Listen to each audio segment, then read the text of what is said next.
ಗುರು Kammanahalli ಕುಲ್ಲಪ್ಪ circle ಇಂದ straight ಆಗಿ ಹೋದ್ರೆ ದ ರಾವಣ್ 10 ಕ್ರೌನ್ಸ್ ಅಂತ ಒಂದು ಒಳ್ಳೆ ಬಿರಿಯಾನಿದು ಒಂದು ಇದು ಸ್ಟಾರ್ಟ್ ಮಾಡಿದಾರಂತೆ.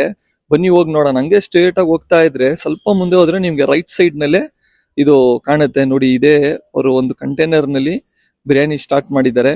ಬನ್ನಿ ಅವ್ರ ಹತ್ರ ಹೋಗಿ ಏನೇನಿದೆ ಅಂತ ಕೇಳೋಣ. ಸರ್ ಏನೇನಿದೆ ಸರ್ ನಿಮ್ಮ ಹತ್ರ?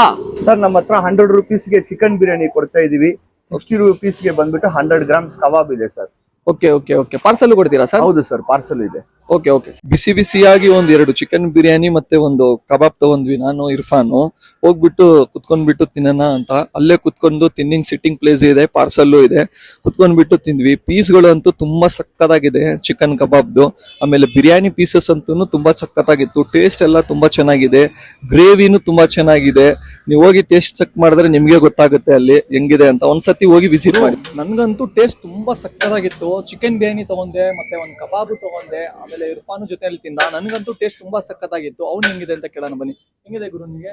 ಗುರು ಬಿರಿಯಾನಿ ಟೇಸ್ಟ್ ಒಂದ್ ಸಖತ್ತಾಗೈತೆ ಗುರು. ಕಬಾಬ್ ಟೇಸ್ಟ್ ಕೂಡ ಚೆನ್ನಾಗೈತೆ ಗುರು. ಫ್ರೆಂಡ್ಸ್ ಫ್ಯಾಮಿಲಿನಲ್ಲಿ ಯಾರನ್ನ ಇಲ್ಲೇ ನಿಯರ್ ಬೈ ಇದ್ರೆ ಬಂದು ಹುಡುಕ್ಬಿಟ್ಟು ಬಂದು ತಿನ್ ನೋಡಿ. ನೀವೇ ಟೇಸ್ಟ್ ತಿನ್ಬಿಟ್ಟು ನೀವೇ ಹೇಳ್ತೀರಾ. ಸಕ್ಕತ್ತಾಗಿದೆ ಬಿರಿಯಾನಿ ಅಂತೂ ತುಂಬಾ ಚೆನ್ನಾಗಿದೆ. ವಿಡಿಯೋಗಾಗಿ ಸದಾಮ್ ಕನ್ನಡಿ ಶೇರ್ ಮಾಡಿ, ಫಾಲೋ ಮಾಡಿ ಗುರು.